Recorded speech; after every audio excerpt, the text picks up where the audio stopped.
வணக்கம். முன் செய்திகளுக்கான ஸ்ரீதேவி. இன்றைய முதன்மை செய்திகள்.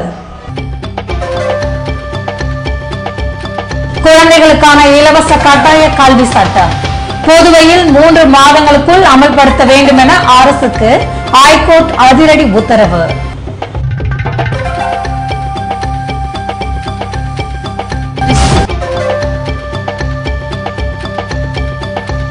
அரசு பள்ளியில் பணியாற்றி வரும் ஜனார்த்தனன் மங்கையர்கரசிக்கு தேசிய நல்லாசிரியர் விருது. கல்வி அமைச்சர் கல்யாண சுந்தரம் தகவல்.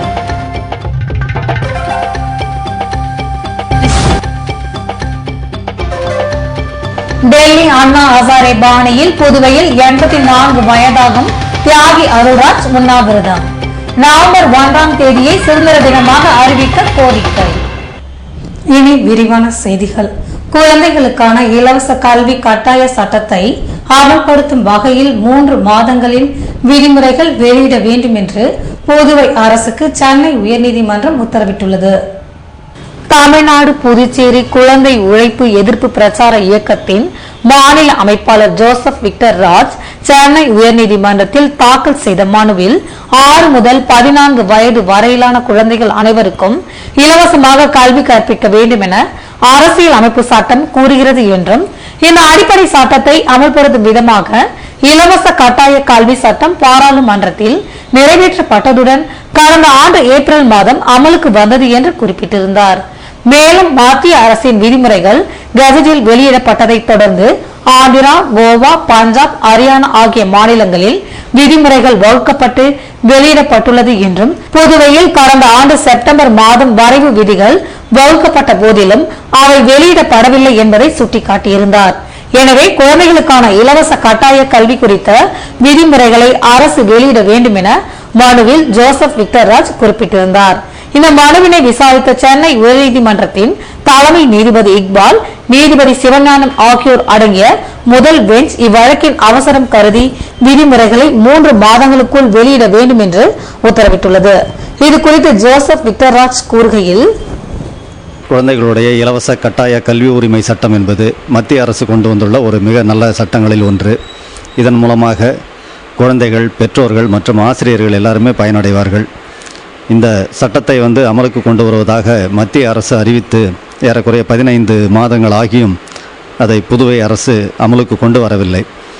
இது குறித்து நாம் ஒரு விழிப்புணர்வு நிகழ்ச்சியும் நடத்தியிருக்கின்றோம். குழந்தை உழைப்பு எதிர்ப்பு பிரச்சாரத்தின் சார்பாக இந்த சட்டத்தை அமல்படுத்த வேண்டும் என்று கூறி கல்வித்துறை வளாகத்தின் எதிரிலே இந்திரா காந்தி சிலை அருகிலே ஒரு ஆர்ப்பாட்டமும் நடத்தினோம்.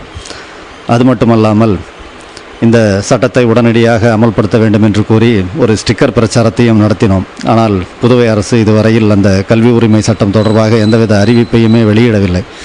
இந்த சட்டம் அமலுக்கு வந்தால் ஏழை மக்கள் கூட தங்கள் அருகாமையில் இருக்கக்கூடிய பள்ளிக்கூடத்திலேயே படிப்பதற்கு வாய்ப்பு கிடைக்கும். அதேபோல் தனியார் பள்ளிகளிலே கூட பள்ளி நிர்வாக குழுவிலே பெற்றோர்கள் இடம்பெறுவதற்கு 75% அளவிற்கு இடம்பெறுவதற்கு வாய்ப்பு கிடைக்கும். அதேபோல் பள்ளிகளிலே உடல் ரீதியான வன்முறையோ அல்லது மன ரீதியான தொந்தரவுகளோ இல்லாமல் இருப்பதற்கான ஒரு வாய்ப்பும் உண்டாகும். ஆகவே தான் இந்த குழந்தைகளுடைய இலவச கட்டாய கல்வி உரிமை சட்டத்தை அமுல்படுத்த வேண்டும் என்று நாம் வலியுறுத்துகிறோம். இதை ஏற்கனவே 11 மாநில அரசுகள் இதற்கான விதிமுறைகளை வெளியிட்டு இதை அமுல்படுத்த தொடங்கிவிட்டன. ஆனால் புதுவை அரசோ இதில் அக்கறை காட்டாததினாலே நம்ம சென்னை உயர்நீதிமன்றத்திலே இது தொடர்பாக ஒரு பொதுநல வழக்கை தொடர்ந்திருந்தோம். அதற்கு நேற்று தீர்ப்பு வழங்கிய நீதிபதிகள் இதை 3 மாதத்திற்குள்ளாக புதுவை அரசு விதிமுறைகளை வெளியிட்டு இதை அமல்படுத்த வேண்டும் என்று உத்தரவிட்டுள்ளது. இது புதுவை மக்களுக்கும் புதுவை குழந்தைகளுக்கும் நன்மை பயக்கக்கூடிய ஒரு முக்கியமான அறிவிப்பாகும். புதுவை அரசு பள்ளியில் பணியாற்றும் ஜனார்த்தனன், மங்கையர்கரசி ஆகியோர் தேசிய நல்லாசிரியர் விருதுக்கு தேர்வு செய்யப்பட்டுள்ளதாக கல்வி அமைச்சர் கல்யாண சுந்தரம் தெரிவித்துள்ளார். புதுவையில் செய்தியாளர்களை சந்தித்த அவர், கதிர்காமம் தில்லையாடி வள்ளியம்மை பள்ளியில் ஓவிய ஆசிரியராக பணியாற்றும் ஜனார்த்தனன், பாகூர் பாரதி அரசு உயர்நிலைப் பள்ளியில் பணியாற்றி வரும் மங்கையர்கரசி ஆகியோருக்கு இந்திய அரசு 2010ஆம் ஆண்டின் தேசிய நல்லாசிரியர் விருதுகளை வழங்க உள்ளது என்றும், இந்த விருது 25,000 ரூபாய் பரிசு தொகையுடன் சான்றிதழும் வெள்ளி பதக்கமும் கொண்டது என்றார். இந்திய அரசின் மனிதவள மேம்பாட்டுத்துறை புதுவை அரசின் பரிந்துரைகளை ஏற்று இவ்விரு ஆசிரியர்களை தேர்வு செய்து இருப்பதாக தெரிவித்த அமைச்சர் கல்யாணசுந்தரம் வருகிற செப்டம்பர் 5ஆம் தேதி டில்லியில் நடைபெற இருக்கும் அரசு விழாவில் இவ்விரு ஆசிரியர்களுக்கும் குடியரசுத் தலைவர் பிரதீபா பாட்டீல் விருதுகள் வழங்கி கௌரவிப்பார் என்று தெரிவித்தார். நவம்பர் 1ஆம் தேதியை புதுவை சுதந்திர தினமாக மாற்ற அரசு நடவடிக்கை எடுக்க வலியுறுத்தி தியாகி அருள்ராஜ் தனது பிறந்த நாளில் உண்ணாவிரதம் மேற்கொண்டார்.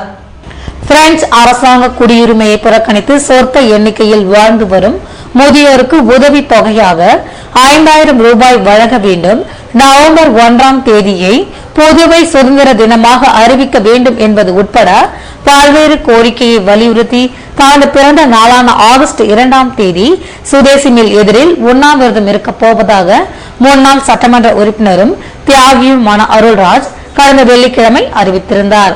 கடந்த 1954ஆம் ஆண்டு புதுவை சுதந்திரம் பெற கையெழுத்திட்ட 6 பேரில் தற்போது தியாகி அருள்ராஜ் மட்டுமே உயிருடன் உள்ள நிலையில் பிறந்த நாளன்று நடைபெற இருக்கும் உண்ணாவிரதத்திற்கு போலீசார் அனுமதி மறுத்தால் முத்தியால்பேட்டை மாதா கோவில் வீதியில் உள்ள தனது வீட்டில் ஒரு நாள் அடையாள உண்ணாவிரதம் இருக்க போவதாகவும் தியாகி அருள்ராஜ் கூறியிருந்தார்.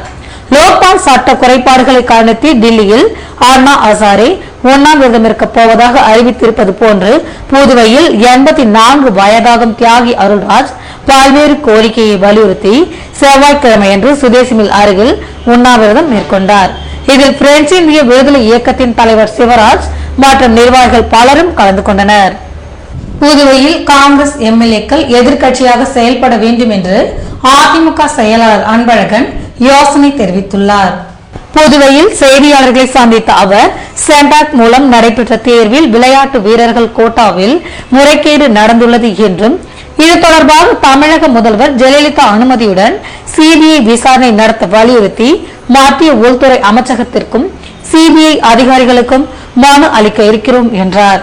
நெட்டப்பாக்கத்தில் தமிழக ரேஷன் அரிசி கடத்தல் வழக்கில் போலீசின் பிடியில் இருந்து தப்பியோடிய பிரமுகர் முதல்வருடன் இருப்பதால் கடத்தல் பேர்வழிக்கு அரசு துணை போவதாக தெரிகிறது என்ற அன்பழகன் இந்திரா நகர் தொகுதி இடைத்தேர்தல் தேதியை இம்மாதத்திற்குள் அறிவிக்க வேண்டும் என்றும் புதுவையில் காங்கிரஸை சேர்ந்த எம்எல்ஏக்கள் எதிர்க்கட்சியை போன்று செயல்பட வேண்டும் என யோசனை தெரிவித்தார்.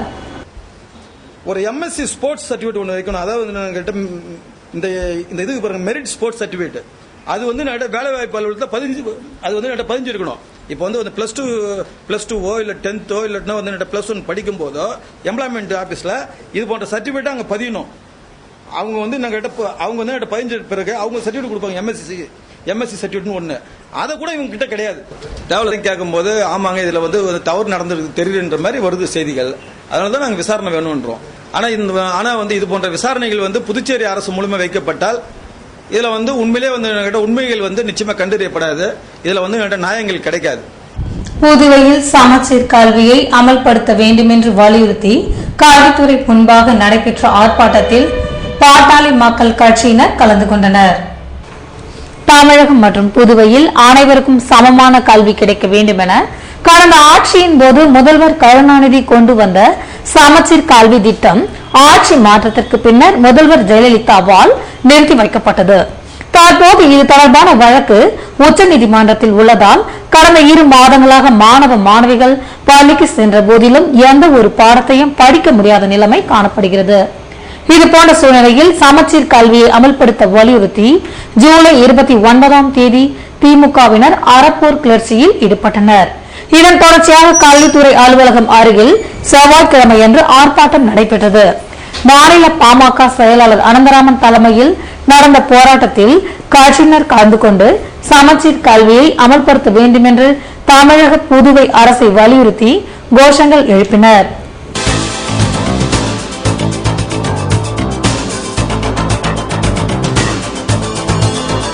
வேலூர் தொழிலதிபரை காருடன் கடத்திய வழக்கில் கடலூரை சேர்ந்த 4 பேர் கும்பல் கைது. ஆட்டோவில் தவறவிட்ட நகைப்பை ஒப்படைப்பு.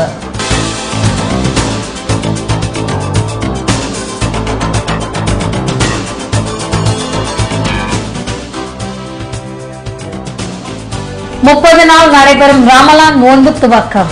பள்ளி வாசல்களில் சிறப்பு தொழுகை நடத்தி உடலை வருத்திக் கொள்ளும் இஸ்லாமியர்கள். விவரம் விளம்பர இடைவேளைக்கு பிறகு.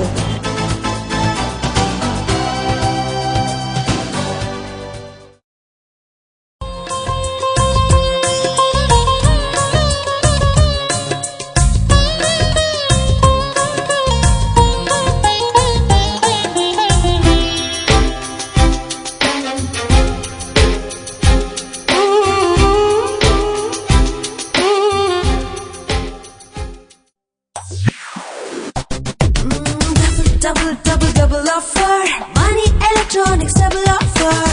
25th anniversary. ஆடி சேல் தள்ளுபடி அத்தனையும் உள்ளதடி உனக்காக எனக்காக. பாண்டி மணி எலக்ட்ரானிக்ஸின் 25வது ஆண்டு விழா சிறப்பு விற்பனை. நீங்கள் வாங்கும் அனைத்து வீட்டு உபயோக பொருட்களுக்கும் வியக்கத்தக்க பரிசுகள் காத்திருக்கின்றன. உங்கள் பாண்டி மணி எலக்ட்ரானிக்ஸ். மணி எலக்ட்ரானிக்ஸ் டபுள் ஆஃபர். பளிச்சு பளிச்சுன்னு துவைக்கிறதுல ஃப்ரண்ட் லோடிங் வாஷிங் மிஷினுக்கு நிகர் கிடையாது. ஃப்ரண்ட் லோடிங் வாஷிங் மிஷின் வாங்க மணி எலக்ட்ரானிக்ஸ் விட்டா வேற கிடையாது. IOB, LG, Siemens, Whirlpool, Samsung கம்பெனிகளின் ஃப்ரண்ட் லோடிங் மற்றும் டாப் லோடிங் வாஷிங் மிஷின்கள். டெய்லி பாத்திரம் தேய்க்க கஷ்டப்படுறீங்களா? மணி எலக்ட்ரானிக்ஸ்ல டிஷ் வாஷர் வாங்குங்க. வேலையை சுலபமாக்கிக்கங்க. மேலும் புகையில்லா சமையலுக்கு சிம்னிஸ், விரைவாக சமைக்கிற hobs. 0% finance exchange offer. Pondy Thennarkadu மாவட்டங்களுக்கு இலவச door delivery. Pondy Mani electronics, Maraimalai Adigal சாலை, பாண்டிச்சேரி. ஆடி ஆடி வந்தாராம், அள்ளி அள்ளி தந்தாராம், ஊர் எல்லாம் போற்றி பாடும் பாண்டி ராம் ராம். கோடி ரகங்கள் கண்டாராம், விலைய குறைவு என்றாராம், எல்லோரும் ஒன்றாய் கூடும் பாண்டி ராம் ராம்.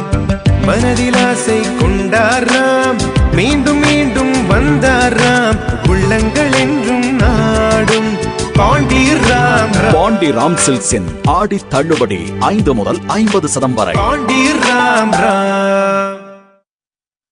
ஆடி ஆடி வந்தாராம், அள்ளி அள்ளி தந்தாராம், ஊர் எல்லாம் போற்றி பாடும் பாண்டி ராம் ராம். கோடி ரகங்கள் கண்டாராம், விலைய குறைவு என்றாராம், எல்லோரும் ஒன்றாய் கூடும் பாண்டி ராம் ராம். மனதில் ஆசை கொண்டாராம், மீண்டும் மீண்டும் வந்தாராம், உள்ளங்கள் என்றும் நாடும் பாண்டி ராம் ராம். பாண்டி ராம் சில்க்ஸின் ஆடி தள்ளுபடி 5 முதல் 50% வரை. பாண்டி ராம் ராம். புதுவை தங்க மாளிகை, புதுவை தங்க மாளிகை, கண்கள் தேடுமே உள்ளம் நாடுமே எத்தனை அற்புத ரகங்கள். கலையின் காவியம், அழகின் ஓவியம், நகைகளின் ஆலயம், தரத்தின் தாயகம். புதுவை தங்க மாளிகை. எல்லாவித பொன் ஆபரணங்களுக்கும் தரத்தின் தாயகம் புதுவை தங்க மாளிகை. புதுவை புதுவை தங்க மாளிகை, புதுவை தங்க மாளிகை, கண்கள் தேடுமே உள்ளம் நாடுமே எத்தனை அற்புத ரகங்கள். கலையின் காவியம், அழகின் ஓவியம், நகைகளின் ஆலயம், தரத்தின் தாயகம். புதுவை தங்க மாளிகை. எல்லாவித பொன் ஆபரணங்களுக்கும் தரத்தின் தாயகம் புதுவை தங்க மாளிகை. புதுவை தங்க மாளிகை.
செய்திகள் தொடர்கின்றன.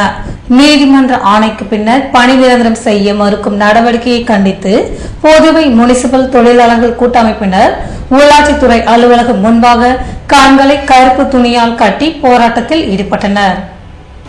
புதுவை நகராட்சியில் கடந்த 15 ஆண்டுகளுக்கு மேல் பணியாற்றி வரும் தற்காலிக அந்தஸ்து பெற்ற ஊழியர்கள், தினக்கூலி ஊழியர்கள், நகராட்சி ஆணையர் மற்றும் உள்ளாட்சித்துறை இயக்குநரிடம் பல கட்ட பேச்சுவார்த்தை நடத்தியதன் அடிப்படையிலும் நீதிமன்ற ஆணை பிறப்பிக்கப்பட்டு அதன் அடிப்படையிலும் பணி நிரந்தரம் செய்ய உத்தரவிடப்பட்டது.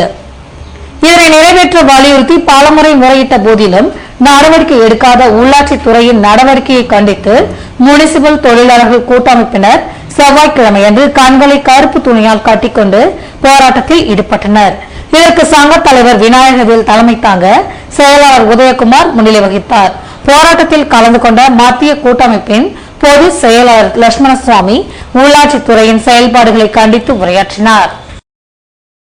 புதுவையில் பிஜிலி வாகன உரிமையாளர்கள் பயனடையும் போக்குவரத்து துறையில் சில அதிகாரிகள் அதிகாரத்தை தவறாக பயன்படுத்துவதாக விக்ரம் உரிமையாளர்கள் நலசங்க செயலாளர் முருகையன் குற்றம் சாட்டியுள்ளார். புதுவையில் செய்தியாளர்களை சந்தித்த அவர், நகர பகுதியில் மக்களின் தேவையை பூர்த்தி செய்யும் வகையில் இயங்கப்படும் டெம்போ தொழிலை நம்பி பிழைப்பு நடத்தியவர்கள் இன்றைய காலகட்டத்தில் வறுமையால் வாடி கடன்காரர்களாகும் நிலைமைக்கு தள்ளப்பட்டுள்ளதாகவும், இதற்கிடையில் நீதிமன்றம், சட்டக்கல்லூரி, அரசு மகப்பேறு மருத்துவமனை போன்றவை இடமாற்றம் செய்யப்பட்டுள்ளதால் டெம்போ தொழில் மேலும் நலிவடைந்து இருப்பதாக கவலை தெரிவித்தார். இதுபோன்ற சூழ்நிலையினால் முத்தியால்பேட்டையில் இருந்து பொது மருத்துவமனை, இந்திரா காந்தி சிலை, குழந்தைகள் மருத்துவமனை, அரசு மருத்துவக் கல்லூரி வரை வழித்தடத்தை நீட்டித்து தரும்படி அமைச்சரிடம் கோரிக்கை விடுத்துள்ளோம் என்ற முருகையன், பிஜிலி வண்டி உரிமையாளர்களுக்கு ஆதரவாக போக்குவரத்து துறையை சேர்ந்த சில அதிகாரிகள் தங்கள் அதிகாரத்தை தவறாக பயன்படுத்தி ஆதாயம் பெறுவதை முதல்வரும் சம்பந்தப்பட்ட துறை அமைச்சரும் கண்காணித்து நடவடிக்கை எடுக்க வேண்டும் என்று வலியுறுத்தியுள்ளார். புதுவையில் டிராவல்ஸ் அதிபரை கடத்த முயன்ற சம்பவத்தில் தொடர்புடைய 4 பேரை போலீசார் கைது செய்துள்ளனர். வேலூர் காந்தி நகரை சேர்ந்த டிராவல்ஸ் அதிபரான டேனியல் என்பவர் தனது நண்பரை சந்திப்பதற்காக காரில் கடந்த மாதம் 11ஆம் தேதி புதுவை வந்துள்ளார். அதன் பின்னர் நண்பருடன் 100 அடி சாலையில் உள்ள ஓட்டலில் சாப்பிட சென்ற போது கார் அருகில் நின்றிருந்த 3 பேர் திடீரென தாக்கி காரை திண்டிவனம் நோக்கி ஓட்டியுள்ளனர். அப்போது காருக்குள் இருந்த டேனியலின் நண்பர் மகேந்திரன் காவல் கட்டுப்பாட்டு அறைக்கு தகவல் தெரிவித்துள்ளார். இதனைத் தொடர்ந்து மொபைல் போலீசார் கடத்தல் காரை துரத்தியதை கண்டு அதிர்ச்சி அடைந்த கடத்தல் கும்பல் திண்டிவனம் சாலை சுங்கசாவடி அருகில் தப்பியோடியது.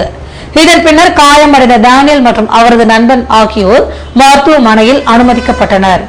இது தொடர்பாக வழக்கு பதிவு செய்த ரெட்டியார்பாளையம் போலீசார் கடலூரை சேர்ந்த கார்த்திகேயன், சிவபாலன், ஆனந்தகுமார், வெங்கடேசன் ஆகியோரை கைது செய்துள்ளனர். இந்நிலையில் செய்தியாளர்களிடம் பேசிய சீனியர் எஸ்பி சந்திரன், புதுவை பூமியான்பேட்டை ஜவஹர் நகரை சேர்ந்த மேரி என்பவர் பென்ஷன் வாங்கிக் கொண்டு ஆட்டோவில் சென்றபோது தவறவிட்ட நகைப்பையை போலீசார் அரை மணி நேரத்தில் மீட்டுக் கொடுத்தனர் என்றார். மேலும் காவல்துறையில் போலீசார் ஃப்ரெண்ட்ஸாக விண்ணப்பங்கள் வரவேற்கப்படுவதாக சீனியர் எஸ்பி சந்திரன் கூறினார். ரமலான் மாதம் துவங்கியதை முன்னிட்டு புதுவையில் இஸ்லாமியர்கள் நோன்பிருந்து சிறப்பு தொழுகையிலும் ஈடுபட துவங்கியுள்ளனர். ரமலான் மாதத்தில் 30 நாட்கள் நோன்பிருந்து அந்த உன்னத வழிபாட்டின் நிறைவாக கொண்டாடப்படுவதுதான் ஈகை திருவிழா எனப்படும் ரம்ஜான். இதனையொட்டி புதுவை கோட்டக்குப்பம் பகுதியை சேர்ந்த இஸ்லாமியர்கள் நோன்பிருப்பதை செவ்வாய்க்கிழமையன்று துவக்கியுள்ளனர். நாள் முழுவதும் நோன்பிருக்கும் இஸ்லாமியர்கள் தொழுகையிலும் ஈடுபடுகின்றனர். ரம்ஜான் பண்டிகை கொண்டாடப்படுவதற்கு முன்பாக தங்களை வருத்தி நோன்பிருக்கும் இஸ்லாமியர்கள் அனைத்து சமுதாயத்தினருக்கும் கஞ்சி வழங்கி தங்களின் உறவை வலுப்படுத்தி வருகின்றனர். ரமலான் நோன்பின் போது ஆண்கள் மட்டுமன்றி பெண்களும் நோன்பிருக்கின்றனர். புதுவை மோத்தியால்பேட்டை அங்காள பரமேஸ்வரி கோவிலில் நடைபெற்ற சங்காபிஷேகம் மற்றும் திருவிளக்கு பூஜையில் திரளான பக்தர்கள் கலந்து கொண்டனர். புதுவை மோத்தியால்பேட்டையில் அமைந்துள்ள அங்காள பரமேஸ்வரி கோவிலில் செவ்வாய்க்கிழமையன்று 108 சங்காபிஷேகம் மற்றும் 108 திருவிளக்கு பூஜை போன்றவை நடத்தப்பட்டன. முன்னதாக அம்மனுக்கு சிறப்பு அலங்காரம் செய்து விசேஷ பூஜைகள் நடைபெற்றது. இதில் முத்தியால்பேட்டை, சோலை நகர் மற்றும் கருவடிக்குப்பம் பகுதியை சேர்ந்த பக்தர்கள் கலந்து கொண்டனர். இதற்கான ஏற்பாடுகளை கோவில் அறங்காவல் குழுவினர் மற்றும் பஞ்சாயத்து குழுவினர் செய்திருந்தனர். விளம்பர இடைவெளிக்கு பிறகு செய்திகள் தொடரும்.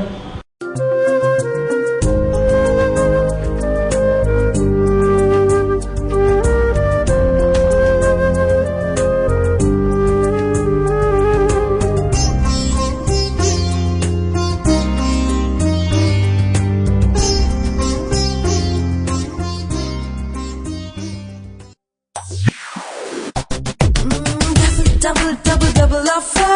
Money Electronics double offer. 25th anniversary. ஆடி சேல் தள்ளுபடி. அத்தனையும் உள்ளதடி. உனக்காக எனக்காக.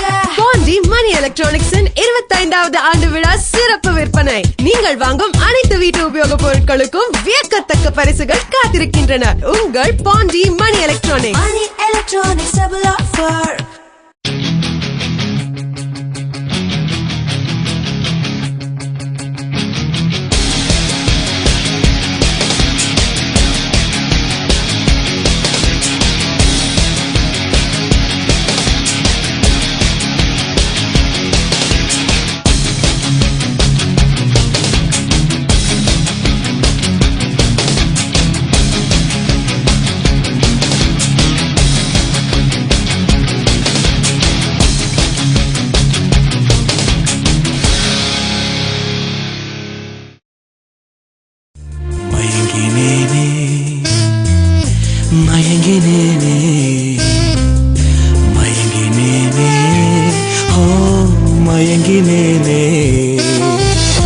அழகான தங்கம் இதுவென்று அதற்கான தருணம் இதுவென்று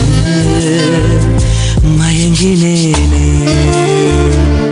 ராம் தங்க நகை மாளிகை, புதுச்சேரி.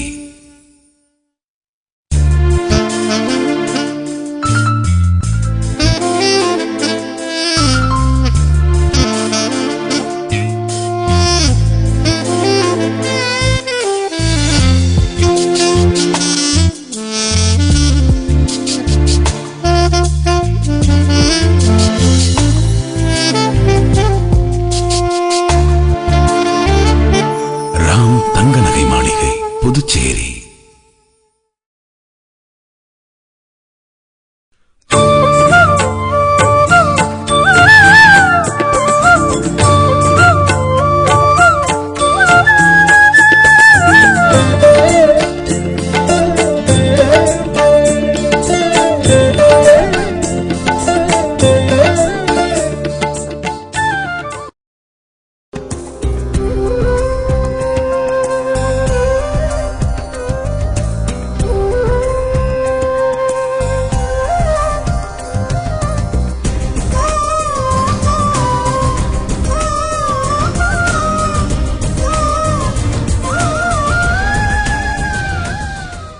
செய்திகள் தொடர்கின்றன. புதுவை வர்த்தக சபையில் சாகித்ய அகாடமி சார்பில் நடைபெற்று வரும் கண்காட்சியில் 50% தள்ளுபடி விலையில் புத்தகங்கள் விற்பனை செய்யப்பட்டு வருகிறது. தாகூர் ரவீந்திரநாத்தின் பிறந்த நாளை முன்னிட்டு சாகித்ய அகாடமி சார்பில் புத்தக கண்காட்சி மற்றும் இலக்கிய நிகழ்ச்சிகள் வர்த்தக சபையில் நடைபெற்று வருகின்றன. திங்கட்கிழமை அன்று நடைபெற்ற எழுத்தாளர் சந்திப்பு நிகழ்ச்சிக்கு சுதர்சன் தலைமை தாங்க சாகித்ய அகாடமியின் ஆலோசனை குழு உறுப்பினர் மகரந்தன் முன்னிலை வகித்தார். சீனு தமிழஞ்சன், கல்லாடன், சிவகுமார், பத்மநாபன், சுகுமாரன், வேல்முருகன் ஆகியோர் கலந்து கொண்டு சிறப்புரையாற்றினர். இங்கு நடைபெறும் கண்காட்சியில் பல்வேறு மொழி புத்தகங்கள் இடம்பெற்றுள்ளன. இவை 50% தள்ளுபடி விலையில் விற்பனை செய்யப்படுவதால் அதனை வாங்குவதில் மக்கள் தீவிரம் காட்டினர். புதுவையில் பட்ஜெட் கூட்டத்தொடருக்கு பின்னர் காங்கிரசின் எதிர்க்கட்சி தலைவர் தேர்ந்தெடுக்கப்படுவார் என்று தலைவர் சுப்பிரமணியன் தெரிவித்துள்ளார். புதுவை காங்கிரஸ் அலுவலகத்தில் செய்தியாளர்களை சந்தித்த அவர், ஊழல் குற்றச்சாட்டு யார் மீது சுமத்தப்பட்டாலும் அவர்கள் மீது நடவடிக்கை உறுதி என்பதை காங்கிரஸ் நிரூபித்துள்ளது என்றும், கருப்பு பண விவகாரத்தில் சிபிஐ, வணிக வரித்துறை, அமலாக்க பிரிவு போன்றவை இணைந்து செயல்பட்டு வருகிறது என்றார். புதுவை அரசு துறையில் பணியாற்றி வேலை நீக்கம் செய்யப்பட்டவர்களில் 60% பேர் என்ஆர் காங்கிரசுக்கு தேர்தலில் வாக்களித்ததாக கூறியுள்ளனர் என்ற சுப்பிரமணியன், இவர்கள் அனைவருமே ரங்கசாமி முதல்வராக இருந்தபோது பணியமர்த்தப்பட்டவர்கள் என்றும், எனவே வேலை இழந்தவர்களுக்கு இந்த அரசு மீண்டும் வேலை வழங்க வேண்டும் என வலியுறுத்தினார். சட்டமன்ற பட்ஜெட் தாக்கலுக்கு பின்னர் காங்கிரசின் எதிர்க்கட்சி தலைவர் யார் என்பது முடிவு செய்யப்படும் என்ற அவர் இது தொடர்பான அறிவிப்பை காங்கிரஸ் தலைவி சோனியா காந்தி அறிவிப்பார் என்றார். ஊழல் மற்றும் விலைவாசி உயர்வினை கண்டித்து கோட்டக்குப்பத்தில் மார்க்சிஸ்ட் கம்யூனிஸ்ட் கட்சியினர் ஆர்ப்பாட்டத்தில் ஈடுபட்டனர். விலைவாசி உயர்வு, ஊழல், ஒடுக்குமுறை போன்றவற்றை கண்டித்து மார்க்சிஸ்ட் கம்யூனிஸ்ட் கட்சியின் சார்பில் கோட்டக்குப்பம் பேரூராட்சி அலுவலகம் எதிரில் ஆர்ப்பாட்டம் திங்கட்கிழமை மாலை நடைபெற்றது. வானூர் ஒன்றிய செயலாளர் இஸ்மாயில் தலைமை தாங்க கட்சியின் தமிழ் மாநில செயலாளர் பாலசுந்தரம், விழுப்புரம் மாவட்ட செயலாளர் வெங்கடேசன், AICTU புதுவை மாநில செயலாளர் மோத்திலால் உட்பட பலர் கலந்து கொண்டனர். இதில் கலந்து கொண்ட கட்சியினர் மத்திய அரசின் அடக்குமுறைகளை கண்டித்து கோஷங்கள் எழுப்பினர்.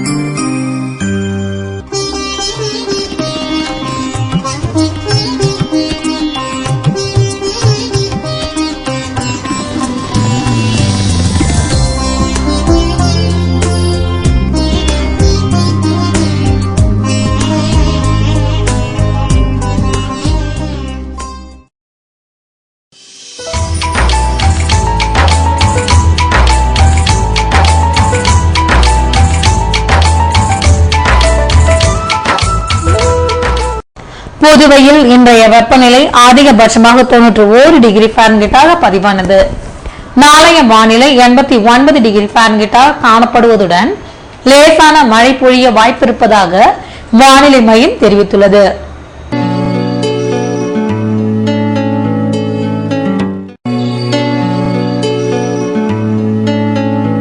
புதுவை கடற்கரையிலிருந்து சுமார் 50 கிலோமீட்டர் தூரம் வரை இன்று 4 அடியாக காணப்பட்ட கடல் அலை உயரம் நாளை 5 அடியாக காணப்படும் என்றும் தென்மேற்கு திசையிலிருந்து 19 கிலோமீட்டர் வேகத்திற்கு காற்று வீசும் என்று சென்னை வானிலை மையம் தெரிவித்துள்ளது.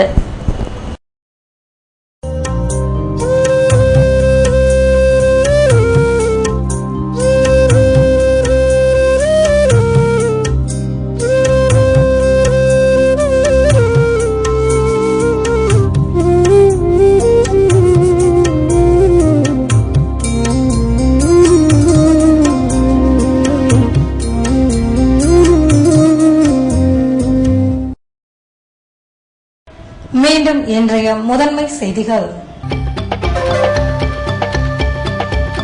குழந்தைகளுக்கான இலவச கட்டாய கல்வி சட்டம் புதுவையில் 3 மாதங்களுக்குள் அமல்படுத்த வேண்டும் என அரசுக்கு ஹைகோர்ட் அதிரடி உத்தரவு.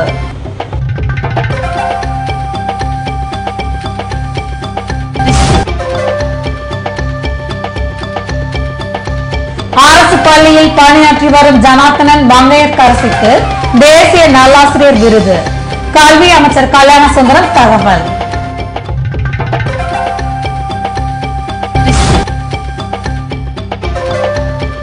டெல்லி அண்ணா ஹசாரே பாணியில் புதுவையில் 84 வயதாகும் தியாகி அருள்ராஜ் உண்ணாவிரதம். நவம்பர் 1ஆம் தேதியை சுதந்திர தினமாக அறிவிக்க கோரிக்கை. இத்துடன் செய்திகள் நிறைவடைகின்றன. வணக்கம்.